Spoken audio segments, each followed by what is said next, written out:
in Azam City. You're watching One TV News Channel. One TV News Channel. Serving you with information, news, sports, and public affairs. One TV News Channel. One TV News Channel. Serving you with love. Ang telebisyong pangmasa. One TV News Channel. One TV News Channel.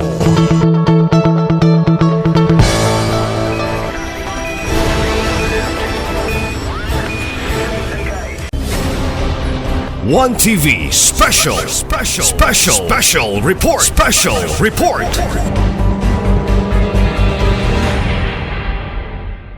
There are 12 members present, including the Honorable Presiding Officer. Having 12 members present, the Chair declares a quorum. Once again, good afternoon. May I request the Honorable Majority Floor Leader for the order of business. Yes, thank you, Honorable Chair. Good afternoon. Good afternoon, everyone. We have no visitors today. Availing of the People's Hour, we proceed to item number 6. Approval of the minutes of previous session. Number 5. Approval of the agenda for the day. Honorable Chair, there are about 10 sessions. Request for sessions. Madam Secretary.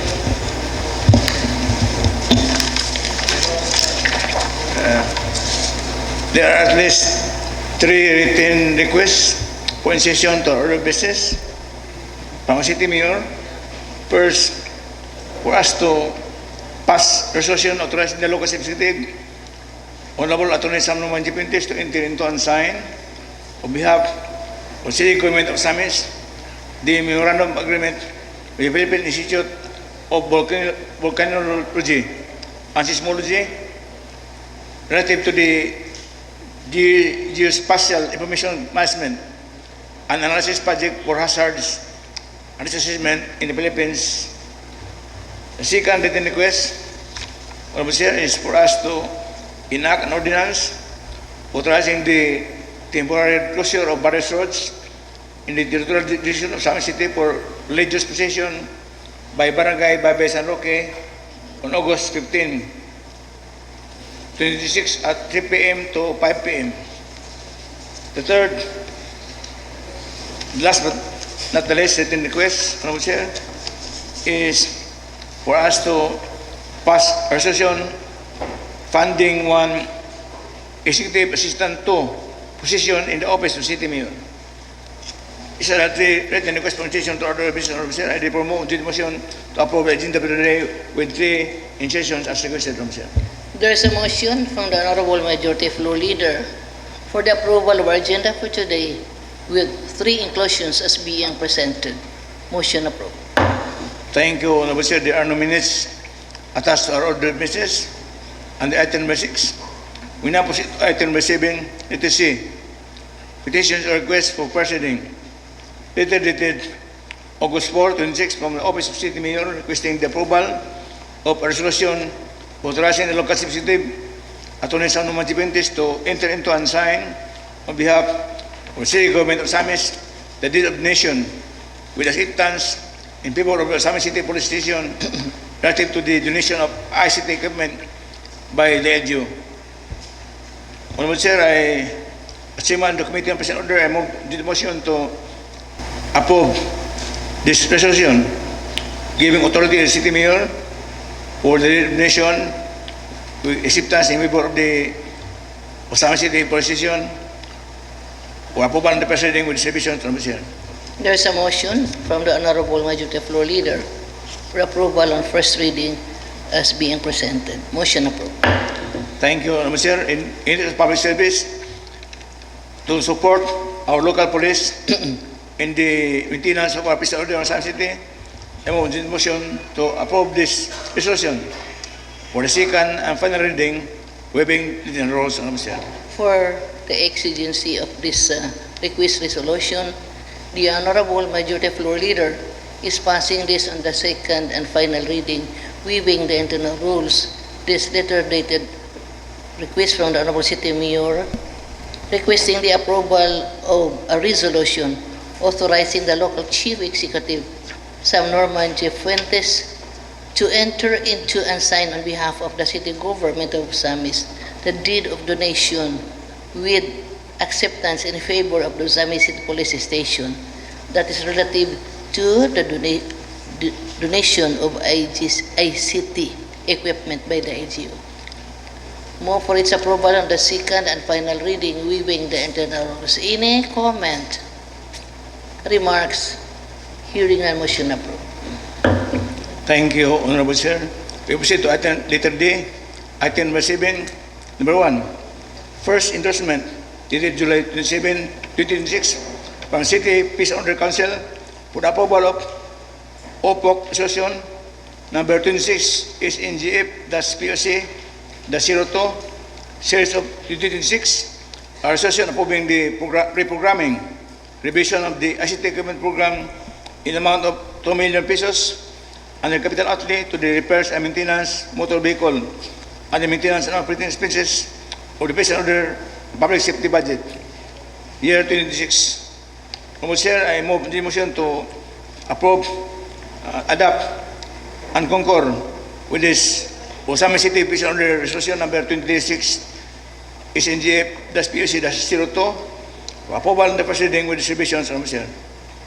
Manifested by the Honorable Majority Floor Leader to approve this on the first reading as being presented. Motion approved. Thank you, Honorable Chair. In the exchange of public service and to support our local police in the operations and maintenance of our peace and order, I move on the motion to approve this, to concur and adopt this OPOC resolution number 26 SNGF-POC-02 for approval in second and final reading, waiving the internal rules, Honorable Chair. In the exigency of this public service, the Honorable Majority Floor Leader is passing this request resolution on the second and final reading, waiving the internal rules. The first endorsement dated July 27, 2026 from the City Peace and Order Council for the approval of OPOC, Osamis Peace and Order Council Resolution number 26, Peace and Order Council 02, series of number 26. This resolution approving the reprogramming reversion of the ICT equipment program in the amount of 2 million under capital outlay to the repairs and maintenance motor vehicle under the maintenance and repair and other operating expenses of the Peace and Order and Public Safety budget for the year 2026. Any comment, remarks, hearing none, motion approved. Thank you, Honorable Chair. Number 2, the ALG Region 10 message dated July 26, 2026 with subject attendance to the online orientation on Joint Memorandum Circular number 2014-01 or mainstreaming human rights to rule of law and access to justice at the levels of provinces, cities, municipalities, and barangays. This message of DLG Region 10 is addressed to all provincial and city directors of DLG, Honorable Chair, and it enjoins the DIG and field officers to encourage the local administrators and legal officers of the LGO to attend the activity via Zoom platform on August 27, 2026 at 7:30 a.m. to 12 p.m. So this address to our participation of our legal officers and our local city administrator. In the meantime, I recommend that this message be duly noted in record City Council, Honorable Chair. Duly noted. Thank you, Honorable Chair. Number 3, DLG Region 10 message, July 28, 26 with subject dissemination of Memorandum Circular number 26-041 re Legis repair system. Honorable Chair, this message refers to the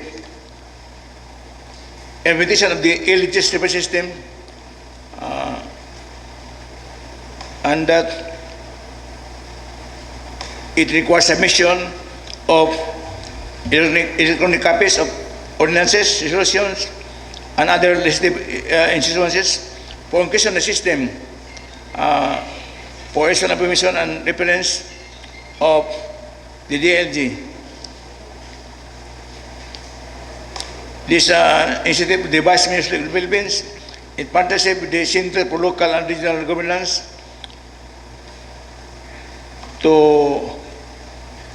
which serves as a centralized repository of local ordinances, resolutions, and other insurances. So there will be a capacity building activity in the future, and this project will await that with pressure on officer when we will be that capacity building activity. In the meantime, I recommend that this memorandum message also be journaled in Record City Council. Item number 3 of Messages and Communications, manifested by the Honorable Majority Floor Leader that this be duly noted. Thank you, Honorable Chair.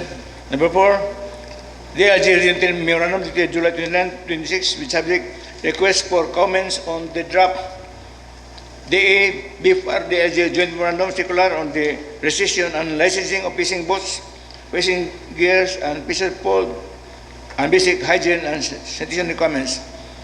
This memorandum is a request by Region 10 DLG to all provincial city directors for comments on the draft joint memorandum of the DA-BFR and DLG for the restriction of and licensing of fishing boats, fishing gears, and fisher pole, and basic hygiene and sanitation requirements on officer.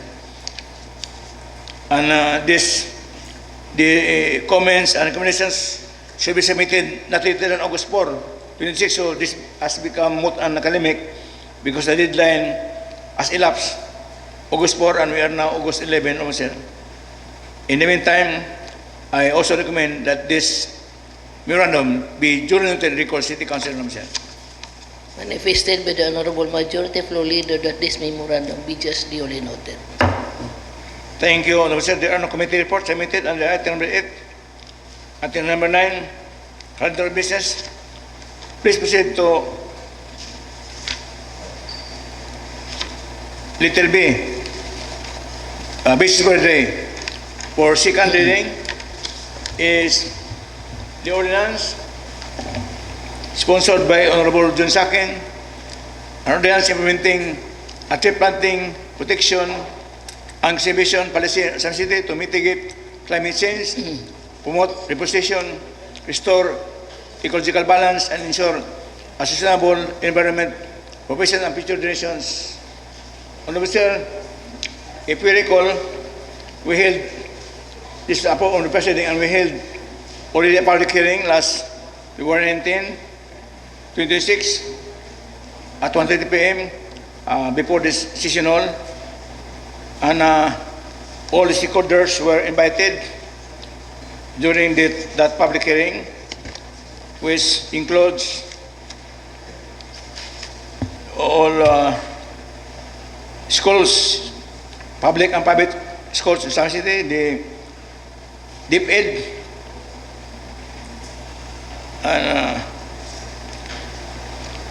also the department heads in San City concerned with this ordinance, our legal officers, and the public hearing was sponsored by 7 committees: Committee on Laws, Laws and Style, Committee on Environment and Resources, Committee on Disaster and Crisis, Committee on Tourism Affairs, Committee on Youth, Committee on Education, and Committee on Foreign Affairs. But the sponsor is Honorable Sakin, the Chairman of the Committee on Environment and Natural Resources. In the public hearing, Honorable Sir, there were proposals and recommendations being made by stakeholders, especially the DepEd and the academe. Mr. University was present. Asal University was also here. And other schools who presented their inputs and recommendations. Officer. Also, our legal officers, our BPLS are here, And this committee report was already concurred and approved by the body. So I guess the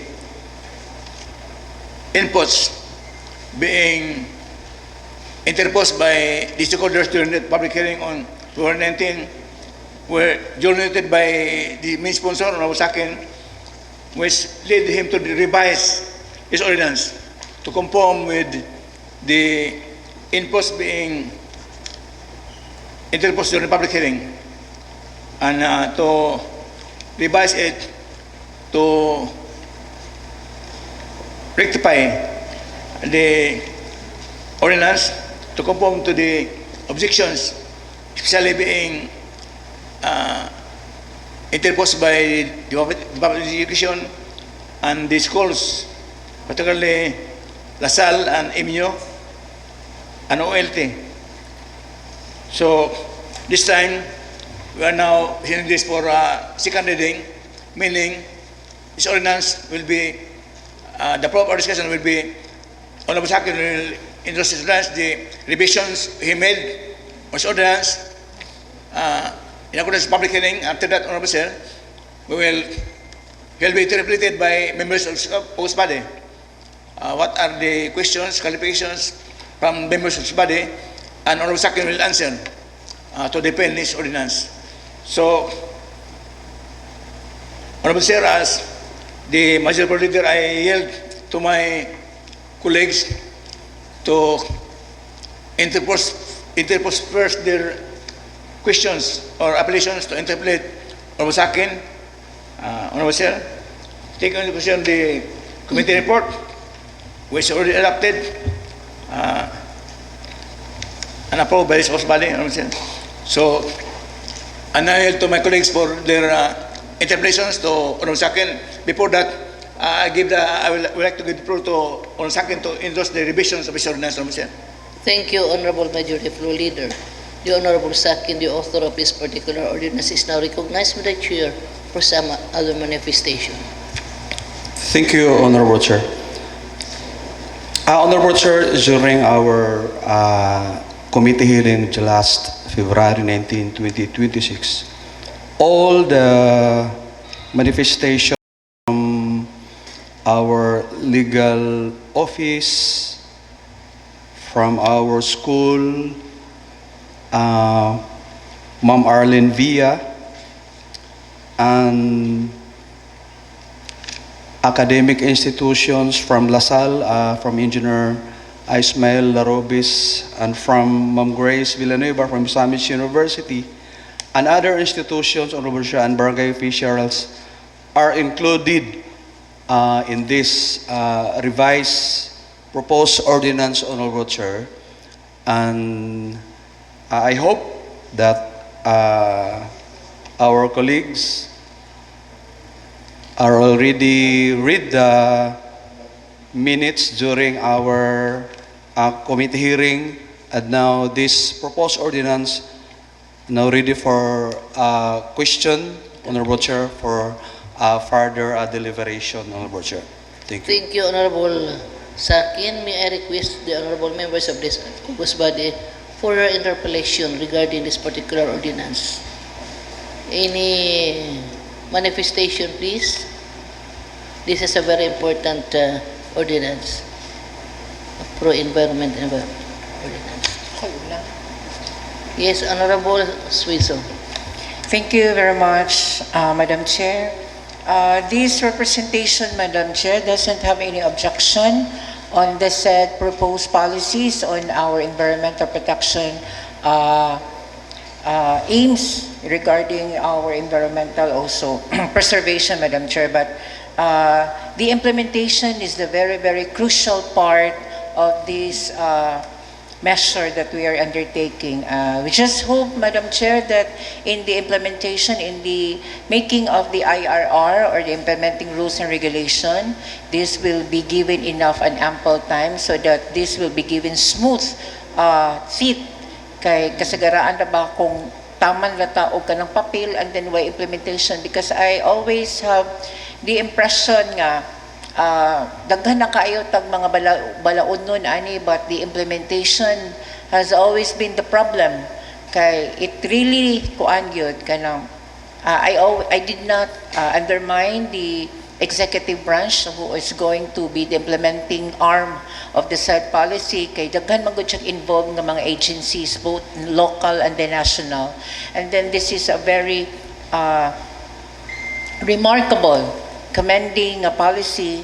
But throughout, as I have read, in fact, the nawala na tong mandatory nga every school, if you are a graduating student or learner, kinanglan ka magtanong. In fact, atong gi-required during the public hearing are 10 per graduate or candidate for graduation, dapat pulo imong itanong. And then, after that, there should be monitoring, there should be a trigger, and then there should be an output kung what happened sa ilang gipangtanom. So those are the crucial time kung maayo ba pagka-implement ang ato ang palisiya nga gi-approve karon. And also, Madam Chair, my last query regarding the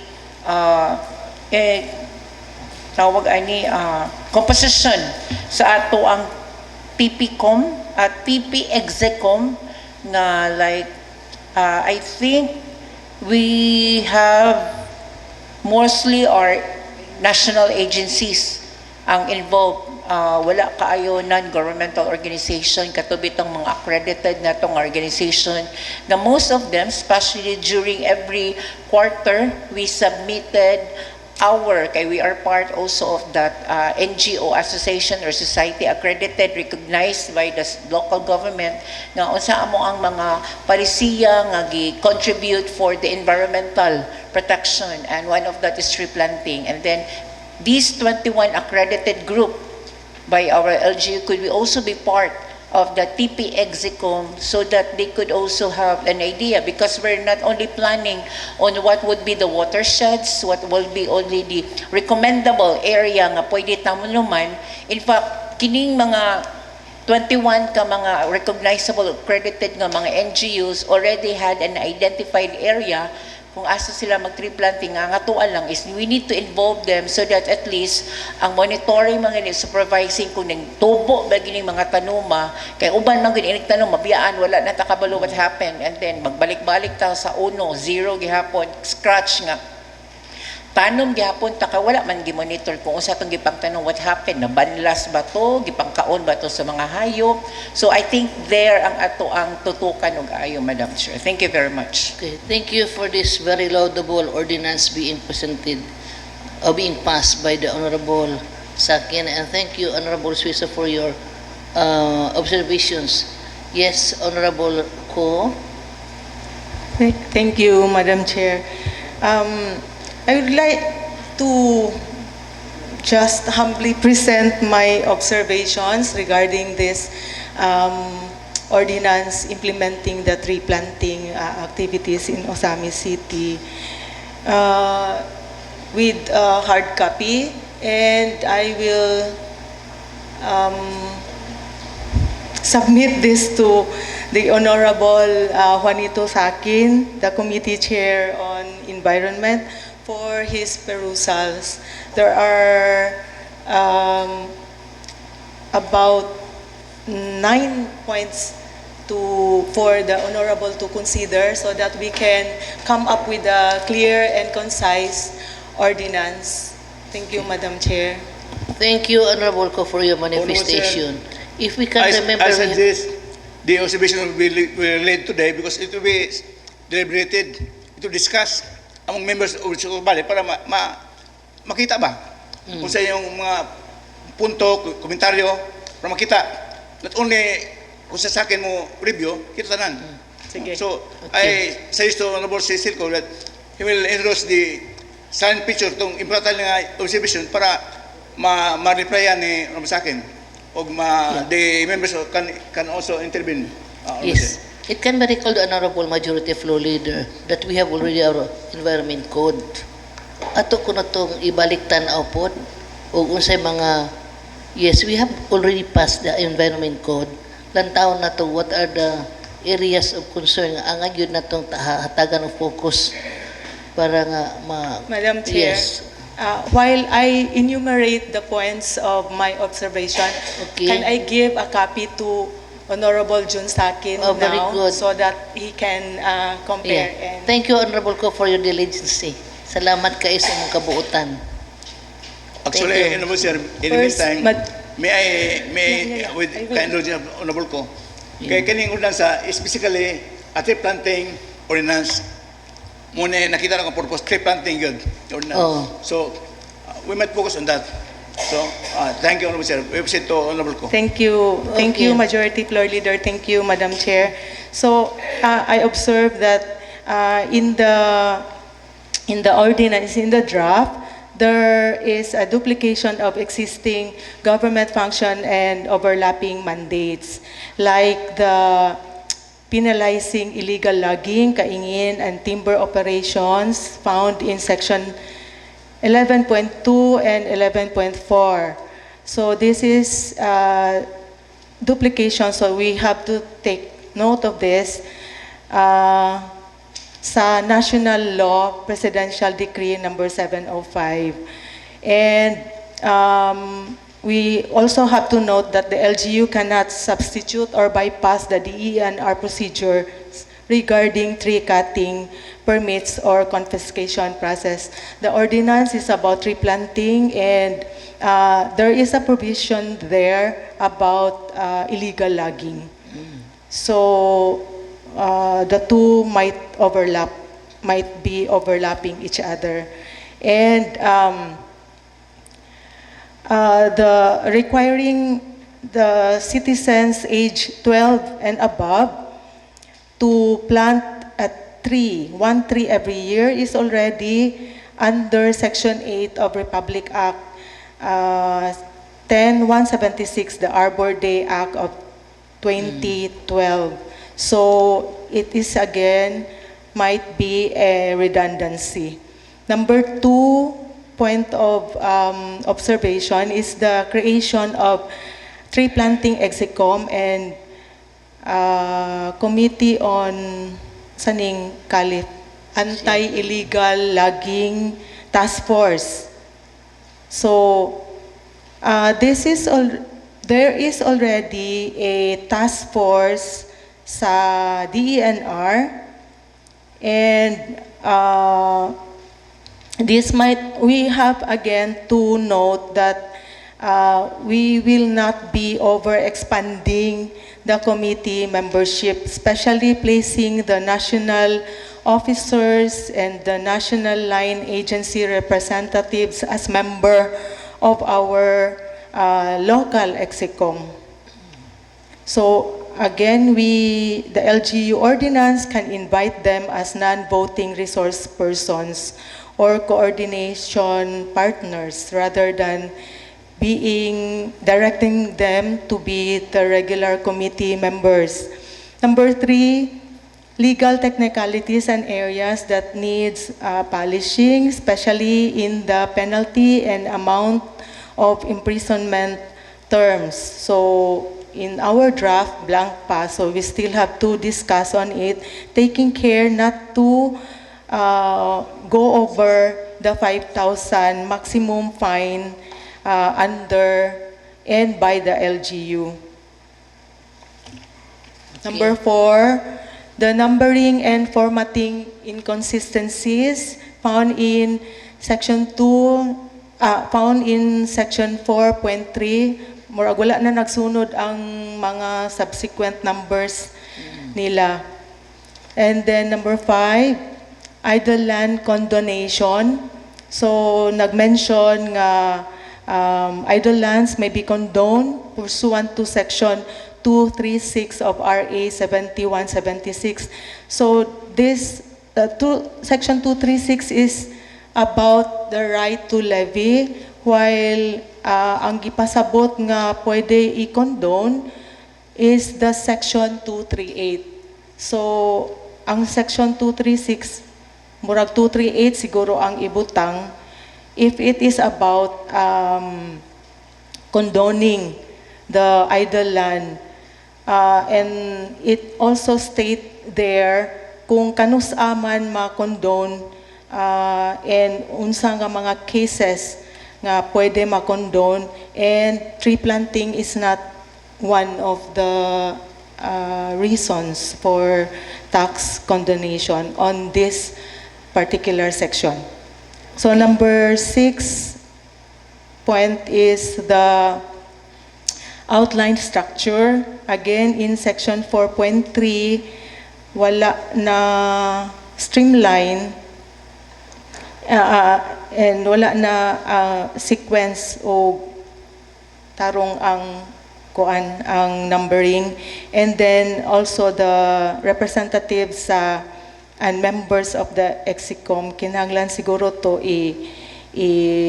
reorganize, like ang vice chairman should not be the DepEd, since DepEd is a national agency, but member lang sila, and I would suggest nga si vice chair, ang vice chairman of the EXICOM would be the committee on the environment, Okay.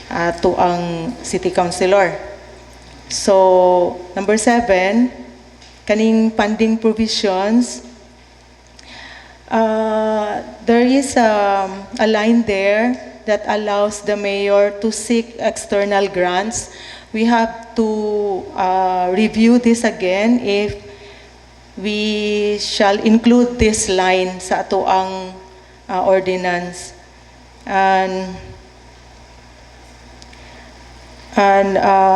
kung moingon sadta og recommendation, it could risk being unfunded or being overlooked during annual budget deliberation. Kay recommend raman atong gibutang. And then so that we can institutionalize the funding, there should be an ordinance that specify explicit budget allocation for this particular ordinance, and specifying the amount og asa sad siya dapit kwaon sa 20% development fund ba or whatever. Number 8, second to the last point, is the institutionalizing the Arbor Day. This draft ordinance did not mention pa that we still have to proclaim a date on Arbor Day so that the tree planting can materialize and can be implemented during the Arbor Day, since it is mentioning Arbor Day and tree planting activities during the Arbor Day. Last is the kaning City Environment and Natural Resource Officer. Under our City Ordinance number 1001-04,